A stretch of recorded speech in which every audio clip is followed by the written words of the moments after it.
should hire about 400 more policemen, what they should do. Yeah, that'd be awesome. And have them walk our streets, that'd be great too. Well, Oh, this is the unlimited budget. At least once in a while. discussion. Yeah, yeah. You asked, I mean, building on what's being said back here in terms of safety, but you asked about vision.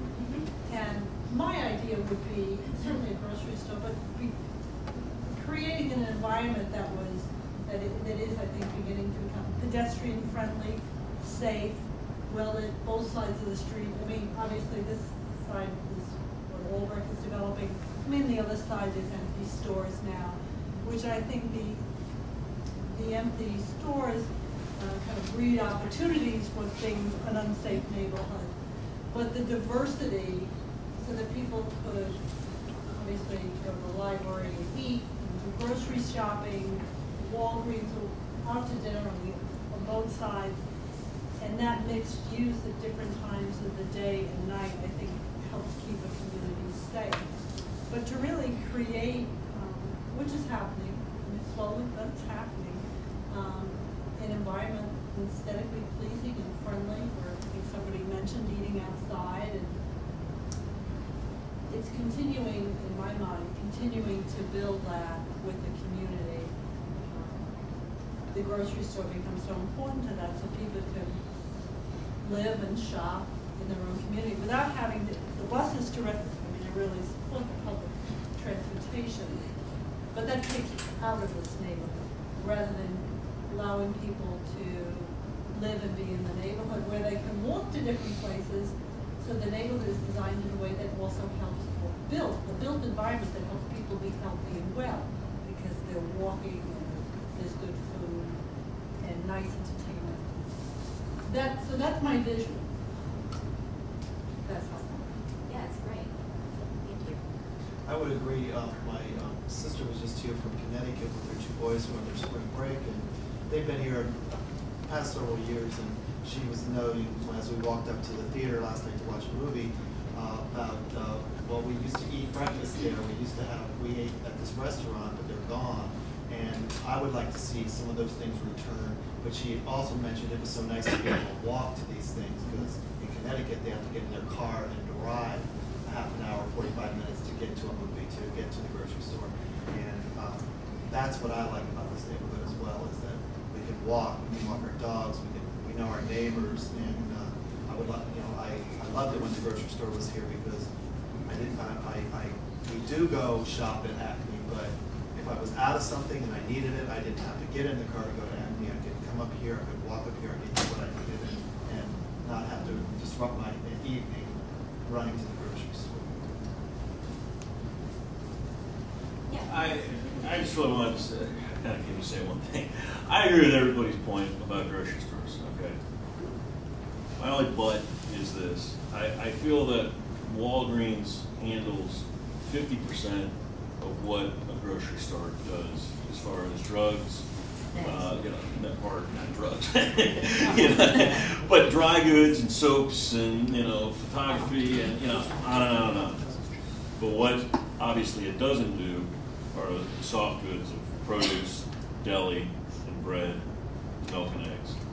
And in my whatever opinion, for last year there was a great place down the valley called the Valley Deli that I thought was phenomenal. They did a heck of a job with their deli meats. They had a great salad bar. They had a little rack of some dry goods. I bought some Indian rice there for $4 in this cloth bag. I mean, it was really cool.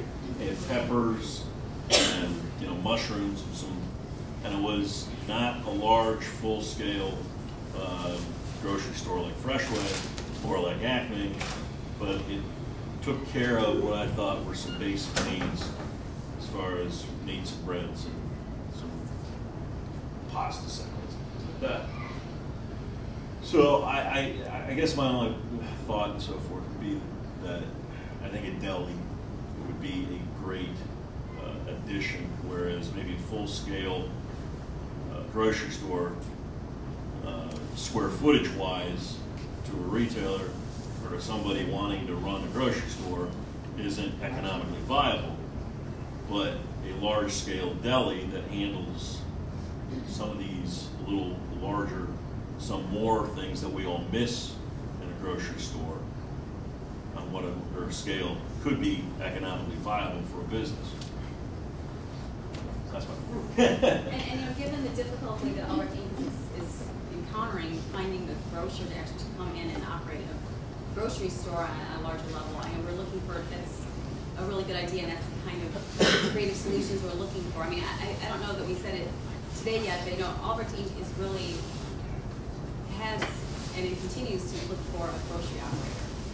Albrecht Inc wants to find a grocery operator. There's no, I know there's a lot of discussion about maybe they would or would not. There's a lot of value in a grocery operator, in Albrecht Inc finding a grocery operator for that site. Not, I guess value comes in a lot of different ways. There's also, obviously there's financial value. I think we discussed last time, there's also value in having a grocery store as an anchor in a development, just because of, or not just because, but a few reasons. The traffic it brings, the families it brings, the activity, the, you know, the stability. So a grocery store is a good thing, and Albrecht Inc continues to search for a grocery store operator, having a lot of difficulty finding one that would, you know, commit itself to being here, but continues to look, and that's where, one of the reasons we're here in front of you is to look for creative solutions to see, you know, what we can do to bring what Highland Square needs to Highland Square. And to kind of think about what the needs are, because it sounds, I mean, there's a few different potential needs. If some people think a deli type store would meet the needs, and some people think Walgreens does meet the need, and some people think that a mini Acme type store should open. So trying to figure out on that level what the needs are and what the alternatives. When we lived in Chicago, you had a corner bodega, that's what they were called. It was usually family owned, it was very small, it had tiny little bit of produce, and it was the things you would typically use, like say in a salad, lettuce, tomato, green pepper. I mean, it wasn't like huge. Then you had your bread, they had a tiny meat counter, and chips and like mac and cheese. I mean, true, like some dry goods.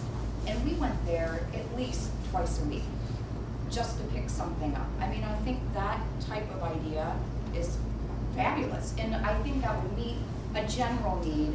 It wouldn't meet the need, you gotta go get your toilet paper, et cetera, et cetera. But if you can't find a grocer just because of reasons that are happening now in the economy, that might be an alternative.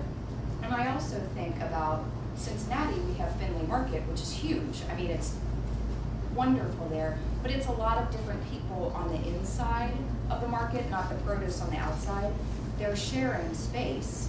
So you have your meat counter, a cheese guy, and some seafood guy. I mean, it's like any larger market in any larger city, and I wonder if you've approached any business owners in that realm to say, would you share this space that we have created, and you get your booth, this is all you get. Just kind of wondering. Yeah, that idea has been brought up, and it's a good one. Again, though, it's still the same problem of finding the people who are willing to move in and take that financial risk, and that spreads the risk a little bit, but it does, and it might work. And I don't know that that kind of tenant has been contacted, but that's a good idea. What's the name of the organization? The grocery, the building that has all the little markets. Findlay Market? Findlay.